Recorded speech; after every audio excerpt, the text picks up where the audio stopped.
આપકી અદાલતમાં એઆઈએમઆઈએમના પ્રેસિડેન્ટ અસદુદ્દીન ઓવૈસી પર આરોપ છે કે તેઓ મુસલમાનોને ડરાવે છે. ઓવીસી સાહેબ, મેં તમારા ભાષણો સાંભળ્યા છે.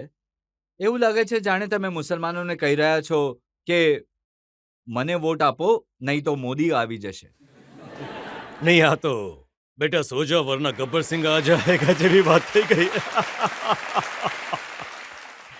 નહીં. જુઓ, હું ફરીથી કહી રહ્યો છું, 3 સીટ હું લડી રહ્યો છું અને આ કહેવું કે મારા કારણે મોદીજી બીજેપી જીતી જશે કોઈ ખોટું છે. હા, હું કહી રહ્યો છું કે આપણે પોલિટિકલ લીડરશિપને મજબૂત કરીએ જ, તે કરીને ભારતની રાજનીતિમાં તમારો અવાજ હોય, તમારા પ્રોબ્લેમને કોઈ સાંભળી શકે. તો મારા કોઈ પણ એવા ભાષણ બતાવો જેમાં હું ડરાવી રહ્યો. હું ડરાવી નથી રહ્યો. તમે ડરાવી રહ્યા છો. તમે કહો છો આપણા ઓળખને જોખમ છે, આપણા અસ્તિત્વને જોખમ છે. 17 કરોડ એવા છે જેવા કે હિટલરના જમાનામાં. બિલકુલ. એક વાત સાચી છે, કહી રહ્યો છું તમને. દિલ્હીમાં એક 600 વર્ષ જૂની મસ્જિદને વગર લીગલ પ્રોસેસ ફોલો કરી તમે મસ્જિદને ધ્વંસ કરી નાખ્યો છે. કબ્રસ્તાનથી કફન નીકળીને બહાર આવી ગયું. એ શું યોગ્ય છે? તમે કહો, બિલ્કિસ બાનુએ શું ગુનો કર્યો હતો કે જેના પર ગેંગ રેપ કરીને એની દીકરીને 2 વર્ષની દીકરીને એની માને મારવાવાળાને મોદીજી સરકારે છોડી દીધી? શું ગુનો હતો બિલ્કિસ બાનુનો? આમાં ડરાવવાવાળી વાત શું છે? આ તો હકીકત છે. આખી દુનિયા જોઈ રહી છે આને કે શું કરી રહ્યા છે બીજેપી. અને બીજેપીને કોઈ મુસ્લિમ વોટની જરૂર નથી. એ તો પોલિટિકલી માર્જિનલાઇઝ કરી ચૂક્યા છે. તમે પોતે જ કહી રહ્યા હતા એ મોદીજીનો નારો, સૌનો સાથ, એ સૌનો તો ચૂંટણી પછી, ચૂંટણી દરમિયાન નહીં. ચૂંટણી દરમિયાન કંઈ જ નહીં. મુખ્તાર અબ્બાસ નકવી એમના લીડર છે. એમણે અમુક આંકડાઓ કીધા. એમને કહ્યું કે આપણે ત્યાં મુસ્લિમ પોપ્યુલેશન 14.2% છે. જે આવાસ યોજના છે પ્રાઇમ મિનિસ્ટરની, એમાં 31.3% મુસલમાનોને આપ્યા, 33% કિસાન સન્માન નિધિમાં આપ્યું, 36% બેનિફિશિયરી છે મુસલમાન મુદ્રા યોજનામાં. મેં યુપીમાં પ્રાઇમ મિનિસ્ટર આવાસ યોજના માટે આરટીઆઈ કરી. એનો રિપ્લાય જોઈ લો. આ બધું શું કહી રહ્યા છો તમે? શું કહો છો તમે? આરટીઆઈ કરી છે, એનો રિપ્લાય જ નથી કરી રહ્યા. અચ્છા, યુપીને વાત કરો છો તમે? અરે ભાઈ, યુપીમાં તમે અલ્હાબાદમાં ઘર છે મહિલાના નામ પર, તમે પતિની નોટિસ આપીને ઘરને ડિમોલિશન કરાવી નાખ્યું. કેમ ડિમોલિશ કરાવી નાખ્યું? સીએનો પ્રોટેસ્ટ કર્યો તમે? આ કોઈ ન્યાય છે? તમે બતાવો. યુપીનું ઉદાહરણ આપો છો તમે, તો સાંભળ્યો, તાળીઓ ના પાડો તમે. યુપીમાં હથકડી કન્વિન્ટેડ પ્રિઝનર છે. હથકડીમાં એમાંથી એક એમપી પણ છે, પ્રિઝનર છે. પોલીસની કસ્ટડીમાં આવીને ગોળી મારી દે છે અને કહો છો યુપીમાં બધું કુશળમંગળ છે. આ કઈ રીતે શક્ય છે? હવે આ વાત તો યોગી આદિત્યનાથ કહી જ રહ્યા છે કે ઉત્તર પ્રદેશમાં લો એન્ડ ઓર્ડર ઘણો સુધરી ગયો છે. લો એન્ડ ઓર્ડર એ જ છે ને કે અમે ગોળી મારીએ, બુલડોઝર ચલાવીએ. આ તો રૂલ ઓફ લોમાં આવતું નથી ને. જો કાલે તમે સત્તાથી દૂર થઈ ગયા અને થશો દૂર, પાવર કોઈ એકની પાસે રહેતો નથી. પાવર ઇન્દિરા ગાંધી પાસે નહીં રહ્યો, નહેરુ પાસે નહીં રહ્યો. આપણે બધા દુનિયાના મુસાફરી છીએ. આજે અહીં બેઠા છીએ. એ શું એક શહેર છે રાહત ઇન્દૌરીજીનો. એ શહેર તો એમ જ છે ને કે હમ સબ કિરાયેદાર હૈ, જાતિ મકાન થોડી હૈ, સબ હમારા, સબ ચલા જાયેગા એક દિન. જે દિવસે સત્તા તમારી પાસેથી જતી રહેશે, કાલે એવું જ તમારી પાસે કરશે તો તમે શું કરશો? તમે બોલો. હું એ જ તો કહી રહ્યો છું કે તમે આવું કામ નહીં કરો. કોઈ એવું ખોટું કામ નહીં કરો. તમે એનો પ્રેસિડેન્ટ બનાવી દો છો. તમે તો એ જ કરી રહ્યા છો. પણ યુપીમાં કાયદો વ્યવસ્થા, લો એન્ડ ઓર્ડરમાં સુધારો થયો છે કે નથી થયો? જો સર તમે બધાને ગોળીઓ મારશો, જે નાના ક્રાઇમ હશે એને પગમાં ગોળી મારીને મીડિયાની સામે લાવશો કે ભલાની જગ્યા પર આ ક્રાઇમ થયું, એને ગોળી મારી દીધી. અહીંયા ગોળી મારવાથી શું થશે? તમે દેશને ગોળીથી ચલાવશો કે સંવિધાનથી ચલાવશો? એ તો નહીં થશે ને. તમે બુલડોઝર ચલાવી રહ્યા છો, ઘર તોડી નાખો છો. અરે આ કેટલા ઘર તોડી દીધા તમે? હવે હિસાબ જ નથી. બધાના ઘર. ના, આજે કર્યું એની અસર યુપીમાં જનતાને રાહત મળી કે નહીં મળી? એ હું પૂછી રહ્યો છું. નહીં. આ જુઓ, જે આજે શાંતિ છે ને, આ કબ્રસ્તાનની અને સ્મશાન ઘાટની શાંતિ છે. આ શાંતિ યોગ્ય નથી. સંતોષની શાંતિ અલગ છે, સ્મશાન અને કબ્રસ્તાનની શાંતિ અલગ છે. આ જે શાંતિ તમે જોઈ રહ્યા છો ને, એને તમે સમજી રહ્યા છો કે સરકાર સમજી રહી છે કે આ મોટી શાંતિ છે. ભાઈ, શાંતિનો અવાજ નથી. આ શાંતિ ઠીક નથી આપણે માટે. હું તમને યુપીના ફિગર્સ કહું છું. એ કહે છે કે અમે કોઈ ભેદભાવ નથી કરતા. યુપીના કુંવર બાસિત અલી સ્ટેટ પ્રેસિડેન્ટ છે માઇનોરિટી મોરચાના. એમણે કહ્યું કે 40 લાખ પ્રધાનમંત્રી આવાસ યોજનાના ઘર ઉત્તર પ્રદેશમાં મળ્યા. જેમાંથી 18.5 18.5 લાખ બેનિફિશરીઝ મુસ્લિમ્સ છે. કોઈ ભેદભાવ નથી. અને સ્પેસિફિકલી જો કહીએ તો એમણે શાહજહાંપુરનું ઉદાહરણ આપ્યું છે. આ જગ્યા પર 760 ઘર બન્યા, જેમાંથી 524 મુસલમાનોને આપ્યા, 70%. તો તમે આપ્યા તો કોઈ મહેરબાની કરી શકે શું? ભાઈ અમે પણ ટેક્સ પેયર છે, દેશના પૈસા છે, યોગીજીના ઘરના પૈસા છે કે શું? એમના ઘરના તો પૈસા તો નથી ને, દેશના પૈસા છે. તમારે તો કોન્સ્ટિટ્યુશનમાં આર્ટિકલ 30 રાખવામાં આવ્યું, કોન્સ્ટિટ્યુશનમાં રાઇટ ટુ ઇક્વાલિટી રાખવામાં આવ્યું, કોન્સ્ટિટ્યુશનમાં આ બધી વસ્તુઓ રાખવામાં આવી છે, તો તમારે કરવું જરૂરી એ છે. કહી રહ્યા છે કે અમે ઘર આપી રહ્યા છે, અનાજ આપી રહ્યા છે, અને ઓવેસી સાહેબ કહે છે કે દાઢી ટોપી જોઈને એને લોકો મારવા લાગે છે. બિલકુલ મારી રહ્યા છે. તમે તમારી કસ્ટડીમાં 2 લોકોને તમે મારી દીધા. કોઈ મહિનો દરેક મહિનામાં 2 લોકોને ગોળી મારી દો છો. તમે દરેક મહિને 2-3 ઘર તોડી નાખો છો તો બિલ્ડોઝરથી. એના વિશે વાત કરો. કેમ વક્ત પ્રોપર્ટી પર કબજો કરી રહ્યા છો ગવર્નમેન્ટ? વક્ત પ્રોપર્ટીને કેમ છીનવી રહ્યા છો તમે લોકો? એ તો કહો ને તમે. તમે કેટલું બજેટ માઇનોરિટીઝનું એ પણ કહી દો ને તમે, માઇનોરિટીઝનું ડિપાર્ટમેન્ટનું. મદ્રસેના ટીચરોને તમે પગાર આપવાનું કેમ બંધ કરી દીધું? જ્યારે દેશની સામે તમે કહ્યું કે મદ્રસેમાં શું થાય છે, જ્યારે મદ્રસેમાં મેથ્સ, સાયન્સ, ઇંગ્લિશ ભણાવવામાં આવતું હતું, તો તમે બધું કેમ કરી દીધું? તમે કહ્યું કે અમે આપીશું નહીં. હલાલનો મામલો કેમ તમે ઉઠાવી દ્યો? કેમ ઉઠાવ્યો હલાલનો મામલો? બિનજરૂરી ઉઠાવ્યો તમે ત્યાં. અને ઇન્કવાયરી કરાવી તમે એસટીએફ લગાવીને. નહોતી કરાવી. કેમ કરાવવાની ભાઈ? તમે આમાં તમે જુઓ, ઇશ્યુ ક્રિએટ કરાવો. અને કોઈ ઇશ્યુ છે જ નહીં. તમે ઇશ્યુ ક્રિએટ કરી દીધો. જો તમારા વિશે સૌથી યોગ્ય વાત હેમંતા વિશ્વ શર્માએ કહ્યું. હૈદરાબાદમાં ગયા, એમણે કહ્યું ઓવેસીએ આખા હૈદરાબાદમાં હમાસના પોસ્ટર લગાવી દીધા. મેં ઓવેસીને કહ્યું કે તમારો પાસપોર્ટ વિઝા બનાવી દઈએ, તમે ગાઝા જાઓ. પણ એ ત્યાં જતા નથી, અહીંથી જ ચીસો પાડે છે. નહીં. હેમંત તો બિશ્વ શર્મા એક કૂતરાની અને બિસ્કિટની વાર્તામાં થોડું કન્ફ્યુઝનથી લઈ આવ્યા છે. કૂતરા અને બિસ્કિટની વાર્તા હતી ને, હમાસનું કોઈ પોસ્ટર હૈદરાબાદમાં નથી લાગ્યું. આ ખોટું બોલી રહ્યા છે હેમંત બિશ્વ શર્મા. પેલેસ્ટાઇનોના હિતમાં અમે પ્રોટેસ્ટ કર્યું હતું, એ વાત સાચી. ભારત સરકાર, મોદી સરકારે પોતે પેલેસ્ટાઇનનો એક સ્ટેમ્પ બહાર પાડ્યો. હું હેમંત બિશ્વ શર્માને એક રિક્વેસ્ટ કરીશ કે ચીન આપણી 2000 સ્ક્વેર ફીટ કિલોમીટર પર કબજો કરીને બેઠો છે. ડેપચાંગ અને આપણે ખોઈ ચૂક્યા છે. 65 પેટ્રોલિંગ પોઈન્ટમાંથી 22 પર આપણે નથી જઈ શકતા. ત્યાંના એસપીએ કહ્યું મોદીજીની સામે. તો હું હેમંત બિશ્વ શર્માને રિક્વેસ્ટ કરીશ કે ભાઈ તમને જવાના માટે નથી કહેતો હું. તું આરએસએસનો પેન્ટ પહેરીને લાકડી લઈને નહીં જા. હું અહીં કહી રહ્યો છું કે મને અને રજત શર્માને કેમેરાથી સાથે ડેપચાંગ લઈને જાઓ અને અમે જવા ઈચ્છીએ છીએ કે ત્યાં શું થઈ રહ્યું છે. આટલું કરી દો તમે. તમે એ પણ નથી કરતા.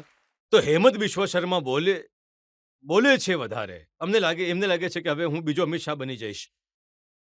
તો હવે બીજેપીમાં સપના જોવા ગુનો છે. આટલા મોટા સપના જોવા એમને કદાચ ખબર નથી. તો જોઈ રહ્યા છે, કોશિશ કરી રહ્યા છે. એમને લાગે છે કે મને આગળ આપશે હમાસનું. અરે ભાઈ, તમે એ કહો, ભારત સરકાર ફિલિસ્તીનના અત્યાચારના વિરુદ્ધ અવાજ કેમ નથી ઉઠાવતી?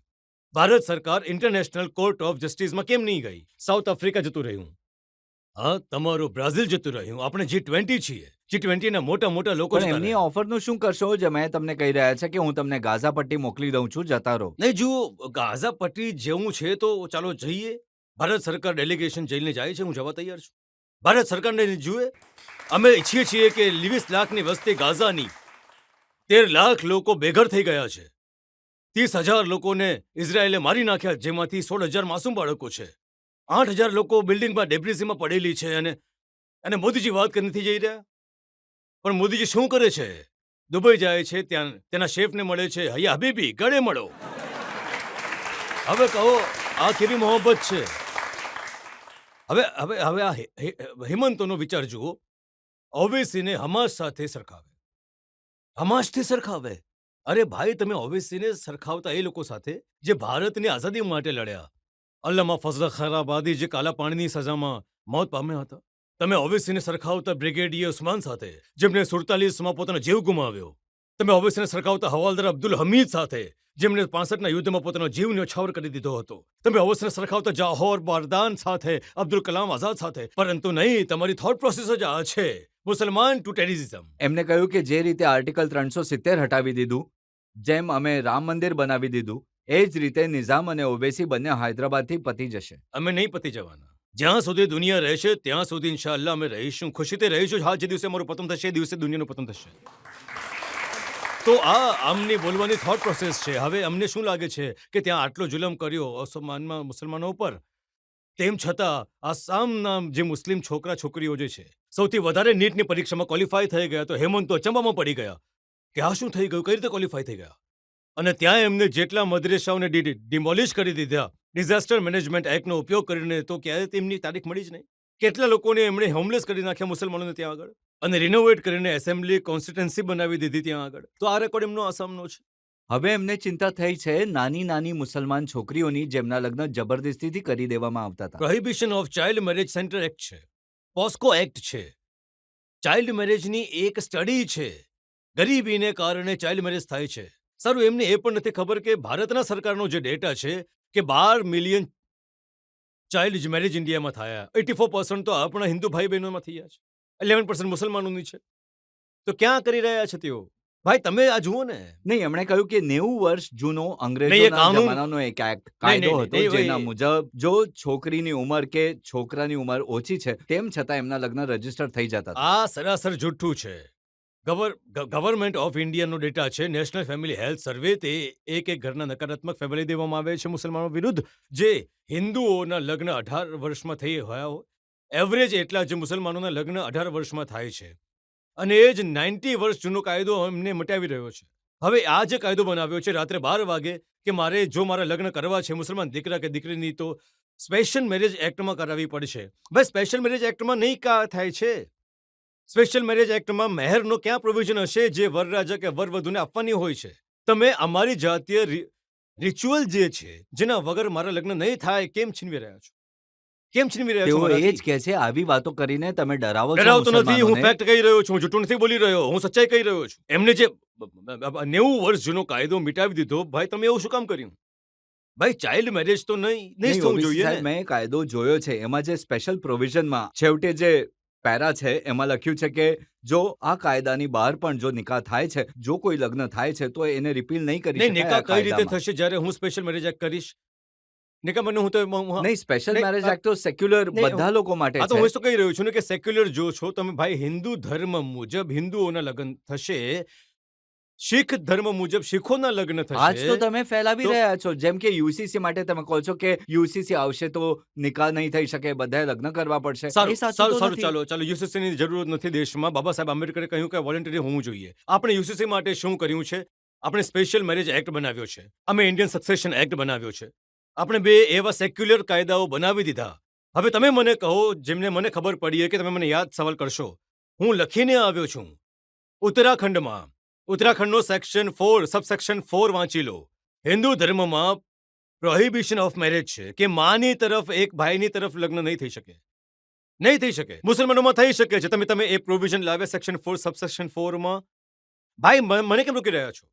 તમારો ધર્મ જે તમે ચાલો એ પ્રમાણે મારા પર કેમ થોપી રહ્યા છો તમે? આ નંબર 1 પોઈન્ટ છે.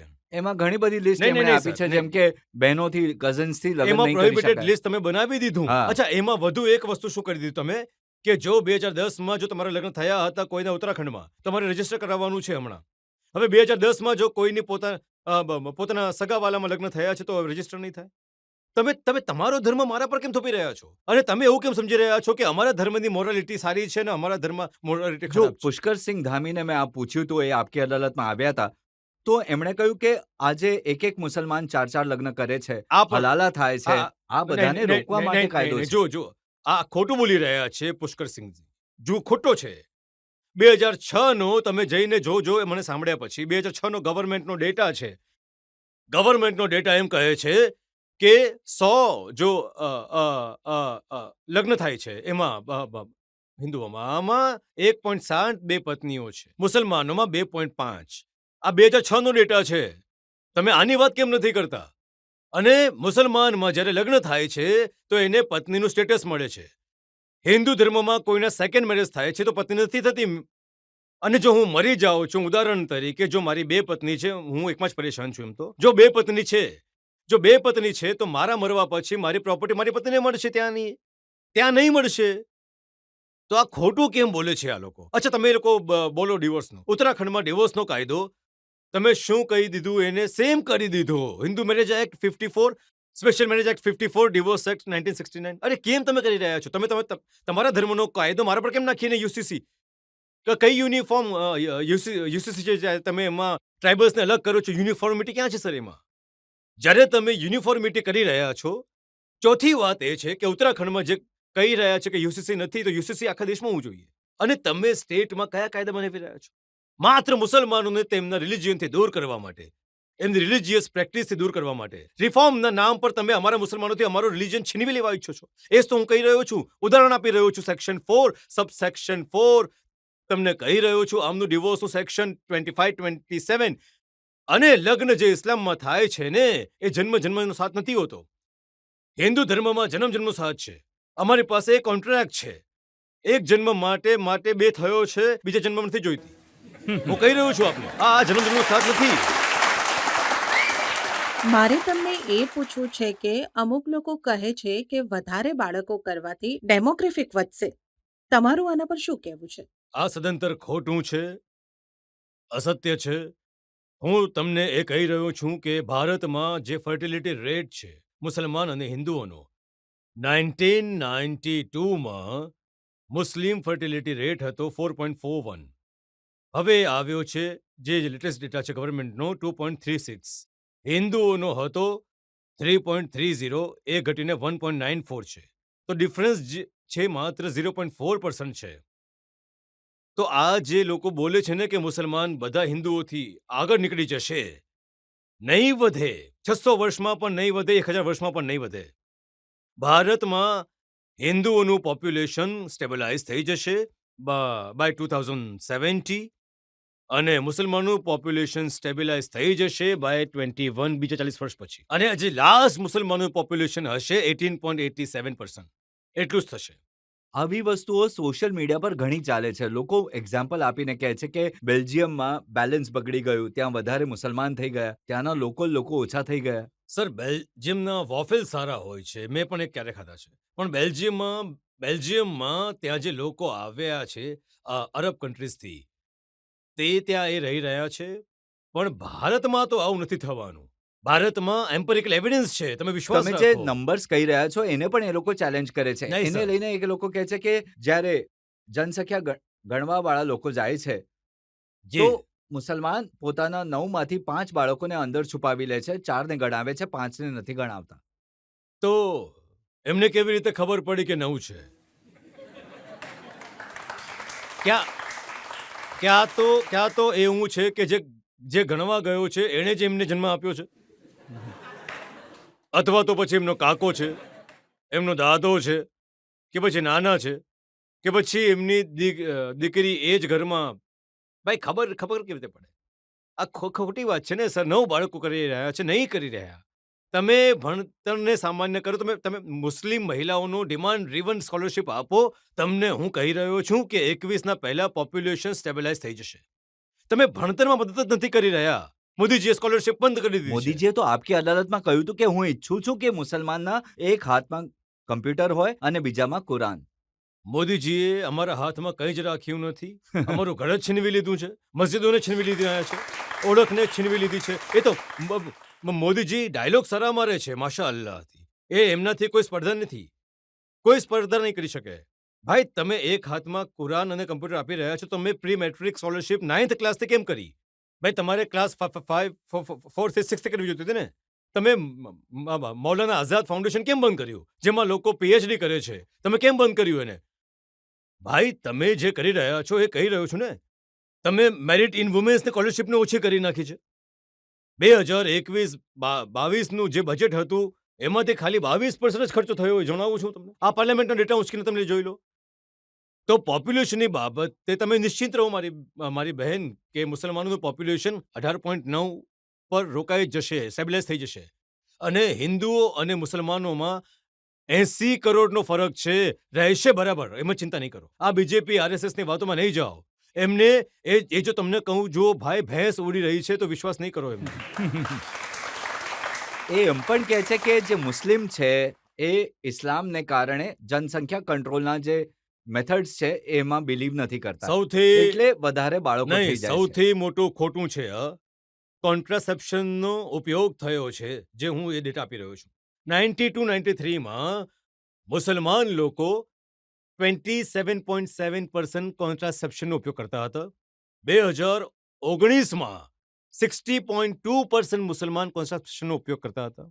અચ્છા, અને આમાં હિન્દુ ધર્મમાં પણ વધારો થયો છે. 41 હતા 92માં, એ વધીને 67.9 થઈ ગયા. અચ્છા, હવે તમને મુસ્લિમ પુરુષોના વિરુદ્ધ પણ ઘણું બધું બોલે છે. સૌથી વધારે કોન્ટ્રાસેપ્શન પુરુષો જે વાપરે છે ભારતમાં, મુસલમાન છે 34.10, અને આપણા હિન્દુ પુરુષો જે છે તે 34.10. આપણા શીખ ભાઈઓ બેઠા છે. હું એમને કહી રહ્યો છું, દેશના પ્રધાનમંત્રીએ લાલ કિલ્લાથી કહ્યું હતું કે એ જ એક દેશ, એટલે કે જે બાળકો માટે જે ફેમિલી પ્લાનિંગ કરશે એ દેશના હિતમાં હશે, વફાદાર હશે. સૌથી મોટા વફાદાર તમે છો. કેમ કે હું જણાવી રહ્યો છું, કેમ કે 75% લોકો તમે ફેમિલી પ્લાનિંગ કરો છો, 45% મુસલમાન, 50% હિન્દુ કરે છે. નહીં, તો એ જણાવી રહ્યો છું ને કે આ ગવર્મેન્ટ જે ડેટા છે મારો નથી, આ ગવર્મેન્ટનો ડેટા છે. એટલે બીજેપી જે એક વાતાવરણ બનાવી રહી છે, આરએસએસ સંઘ પરિવાર, કે ભાઈ આ લોકો ફેમિલી પ્લાનિંગ નથી કરતા, સ્પેસિંગ કરે છે. ઇસ્લામમાં તમને એ કહેવાયું છે કે તમે સમયસર બાળકોને જન્મ આપો, કોઈ રોકટોક નથી. અચ્છા, ફેમિલી પ્લાનિંગ કરાવી રહ્યા છે, એમ છતાં ઇસ્લામમાં પરવાનગી નથી આપતો. 20% મુસ્લિમ મહિલાઓએ ફેમિલી પ્લાનિંગ કર્યું છે, 20% તમને કહેતા નથી ડેટા. અને હું જે કંઈ પણ કહી રહ્યો છું, તમે મને ખોટું પ્રૂવ કરો તમે એમાં. અને પાછો આવી જઈશ હું આપકે અદાલતમાં, કઠેરામાં, જો રજત શર્મા બોલાવશે તો. એ મારા માટે ઓનર છે કે એમણે મને 2 વાર બોલાવ્યો. ત્યારે દાઢી એટલી સફેદ નહીં હતી, એ હવે વ્હાઈટ થઈ ગઈ છે, પણ હવે બોલાવી લીધો છે એમણે. ધન્યવાદ. જનતામાંથી સવાલ લઈશું. તમે તમારી દલીલોમાં, સભાઓમાં કહી રહ્યા છો કે મુસલમાન જ મુસલમાનનો દુશ્મન બની રહ્યો છે, અને આપણે આમનામાં છુપાયેલા અમુક લોકોને ઓળખવા જોઈએ. તો સર, તમને લાગે છે કે શું એ કોમના લોકો છે એ તમારી વાત પસંદ કરશે અને તમારી સાથે આવવા ઈચ્છશે? કરબલાના મેદાનમાં ઇમામ હુસૈનને શહીદ કરવા વાળા મુસલમાન હતા. કરબલાના મેદાનમાં ઇમામ હુસૈનની સાથે નમાઝ સાથે પડતા હતા, અને નમાઝ કર્યા પછી તલવાર ઉચકવા વાળા મુસલમાન હતા. કરબલાના મેદાનમાં રસૂલુલ્લાહ સુલેમાન સલમના દીકરાને શહીદ કરવા વાળા મુસલમાન હતા. ટીપુ સુલતાનને સિરાજુદ્દૌલાના દગો આપવા વાળા મુસલમાન હતા. તો આ થતું આવ્યું છે મિર્જાફર, મિર્સાજીદની કે જે આજે પણ છે. હું એ કહી રહ્યો છું. જેવું અમે હમણાં જોયું, તમને શાયરીનો કેટલો શોખ છે. તમારી દલીલો પણ અમે જોઈએ છે કે તમે તમારી વાતને શાયરી થ્રુ લોકો સુધી પહોંચાડવા ઈચ્છો છો. તો હું ઈચ્છું છું કે તમે જણાવો કે આજે જે આપણા દેશની સ્થિતિ છે એના પર તમે કઈ શાયરી અર્જ કરવા માંગશો? अखलाक का जलता हुआ घर देख रहा हूं, देखा नहीं जाता मगर देख रहा हूं. સરદાર સાહેબ કંઈ પૂછવા માંગે છે. પહેલા તો તમે અમારા વખાણ કર્યા અને તમારી પણ પ્રશંસા કરી કે અમે બધા ઊંધા હાથમાં ઘડિયાળ પહેરી છીએ, અને લોકો કહે છે કે મુસલમાન ઊંધા હોય છે, જ્યારે કે તમે જમણા હાથમાં ઘડિયાળ પહેરી છે. તો ઉલટામાં તમે પહેરી છે. ખેર, અને બીજી ઉલટું વાત તો નથી થઈ ગયું ને ભાઈ. નહીં, તમે સીધી જ પહેરી છે, અમે ઊંધા હાથમાં પહેરી છે. અને બીજી વાત, સર, બધા જેમ કહે છે કે આરએસએસ, બીજેપી, તમે પણ કહ્યું કે આ બધામાં આજે અખંડ ભારતની જે બધા કરી રહ્યા છે, આ બધું એના માટે છે. તો એ અખંડ ભારતની ફેવરમાં છે. તો આજે 18% મુસ્લિમ ભાઈઓ છે અહીંયા, એ અખંડ ભારતમાં ઈચ્છે છે. તો તમે પણ શું ઈચ્છો છો? કે હું તો ઈચ્છું છું કે અમારું પંજાબ પણ આવી જાય અને અખંડ ભારત બને, અને મુસ્લિમ ભાઈ પણ ત્યાં આવી જાય. તો જો અમારા મુસ્લિમ ભાઈઓ પણ ત્યાં આવશે તો તમારા માટે સપોર્ટર્સ વધશે. ઓબિયસલી સાહેબ, તમારી ચર્ચા હજી વધશે, તમારું નામ હજી વધશે. કહ્યું તમે. નહીં, અને અખંડ ભારત માટે હું તૈયાર છું. આખો બાંગ્લાદેશ લઈ લો તમે, જી, આખો પાકિસ્તાન લઈ લો તમે, અડધું અફઘાનિસ્તાન લઈ લો તમે, અડધું બર્મા લઈ લો, થોડું પછી ભૂતાન લઈ લો, આખું નેપાળ લઈ લો. પણ સૌથી પહેલા મોદીજીને જોઈએ કે પીઓકીને લઈ લો તમે, ચીનને ભગાડો. તો સર, જ્યારે આખો પાકિસ્તાન આવી જશે તો આનું નાનું પીઓકી તો મોસાળમાં જ આવી જશે ને. તો મોટેથી બોલો. આખો પાકિસ્તાન આવી જશે તો પછી નાનું પીઓકી તો મોસાળમાં આવી જશે. રોકી રહ્યું છે ભાઈ. તમે પણ તો સપોર્ટ કરો ને ભાઈ. હું સપોર્ટ કરી રહ્યો છું. તમારો સાથ જ તો માંગીએ છીએ અમે. લખીને આપો કે તમને બોલો. જી. શું બોલું?